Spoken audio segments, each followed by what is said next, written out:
வணக்கம். இன்றைய செய்திகள். நேதாஜி மக்கள் கட்சியின் தலைவரும் முன்னாள் காவல்துறை அதிகாரியும் வழக்குரைஞருமான திரு வரதராஜன் அவர்கள் 21 நாட்கள் சிறைவாசத்திற்கு பிறகு தற்போது விடுவிக்கப்பட்டுள்ளார். அவர் வெளியே வந்தவுடன் அவருக்கு இக்கட்டான சூழ்நிலையில் உதவிக்கரம் நீட்டிய பிரபல யூடியூபர்களுக்கும் அரசியல் கட்சியினருக்கும் நன்றியினை தெரிவித்துக் கொண்டுள்ளார். அத்துடன் தனது ஆதரவாளர்களுக்கு அவர் மிகப்பெரிய நன்றியை தெரிவித்துக் கொண்டுள்ளார். தனக்காக பிரார்த்தனை செய்த அனைவருக்கும் மிக்க நன்றி என்று தெரிவித்துக் கொண்டுள்ளார். இது குறித்து அவரது ஆதரவாளர்களும் பொதுமக்களும் கூறுகையில், அவர் பழையபடியே பழைய உத்வேகத்துடன் எங்களுக்கு சீர்திருத்த கருத்துக்களையும் வழிகாட்டி கருத்துக்களையும் வழங்கிக் கொண்டு இருக்க வேண்டும், தங்களது பணி தொய்வில்லாமல் கிடைக்க வேண்டும் என்று கூறியுள்ளனர். டெங்கு மலேரியா காய்ச்சலை கட்டுப்படுத்த திமுக அரசு எந்த நடவடிக்கையும் எடுக்கவில்லை என அதிமுக பொதுச் செயலாளர் எடப்பாடி பழனிசாமி குற்றம் சாட்டியுள்ளார். இது தொடர்பான அவரது அறிக்கையில், கடந்த 4.5 ஆண்டு திமுக ஆட்சியில் எப்போதும் இல்லாத வகையில் இந்த ஆண்டு 16,500க்கும் மேற்பட்டோர் டெங்கு காய்ச்சலால் பாதிக்கப்பட்டு உள்ளதாகவும் 9 பேர் மரணமடைந்துள்ளதாகவும் செய்திகள் வருகின்றன. சென்னை, திருவள்ளூர், கோவை மாவட்டங்களில் டெங்கு காய்ச்சலால் அதிக அளவு மக்கள் பாதிக்கப்பட்டுள்ளனர்.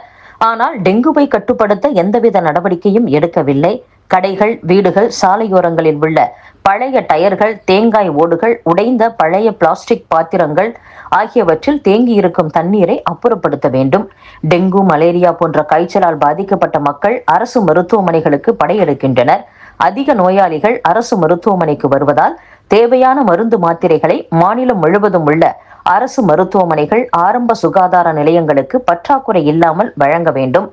எப்போதுமே தும்பை விட்டு வாலை பிடிக்கும் கதையாக மக்கள் பாதிக்கப்பட்ட பின் நடவடிக்கை எடுக்கிறோம் என சால்ஜாப்பு கூறாமல் இனியாவது முன்னெச்சரிக்கையோடு செயல்பட வேண்டும் என்றும் கூறியுள்ளார். திருச்சி மாவட்டத்தில் கொள்முதல் செய்த நெல் மூட்டைகளுடன் விவசாயிகள் சாலையில் காத்திருக்கின்றனர். திருச்சி மாவட்டத்தில் கொள்முதல் செய்யப்பட்ட நெல்லை சாக்குகளில் மூட்டையாக கட்டி வைத்துள்ளனர்.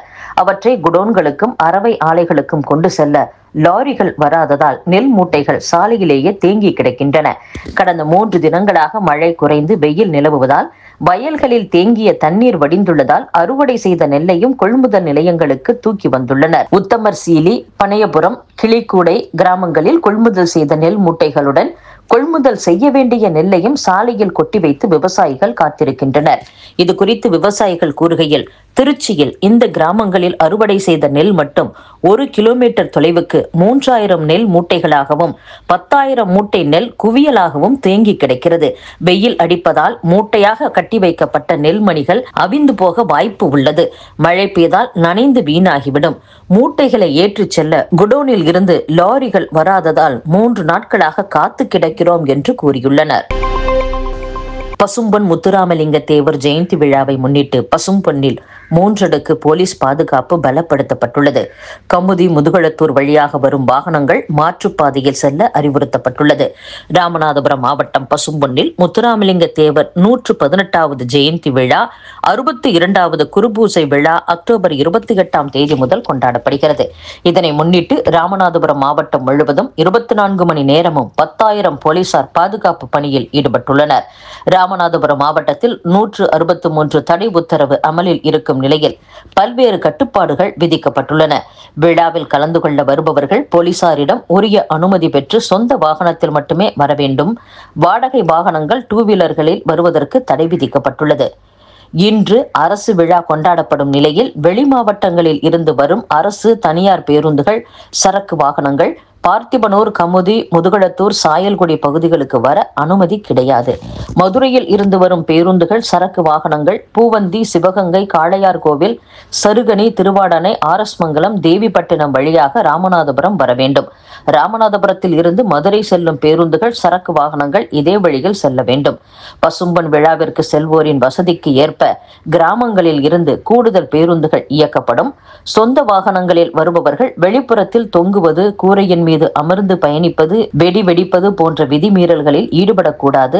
மேலும் சமுதாய ரீதியிலான கோஷங்களை எழுப்பக்கூடாது. விதிமீறலில் ஈடுபடுபவர்களை கண்காணிக்க 38 சோதனை சாவடிகள் அமைக்கப்பட்டுள்ளன. சிறப்பு பேருந்துகளில் பாதுகாப்பு பணிக்காக 2 போலீசார் நியமிக்கப்பட்டுள்ளனர். பயணம் செய்பவர்களின் நடவடிக்கையை கண்காணிக்க உடையில் அணிந்து கொள்ளும் 300 பிரத்யேக கேமராக்கள் பாதுகாப்பு பணியில் இருக்கும் போலீசாருக்கு வழங்கப்பட்டுள்ளன. பசும்பொன் பகுதியில் 150 கண்காணிப்பு கேமராக்கள் பொருத்தப்பட்டுள்ளன. மாவட்டம் முழுவதும் 57 டூ வீலர்கள், 53 கார்களில் போலீசார் 24 மணி நேரமும் ரோந்து பணியில் ஈடுபட்டுள்ளதாக மாவட்ட போலீஸ் நிர்வாகம் சார்பில் தெரிவிக்கப்பட்டுள்ளது.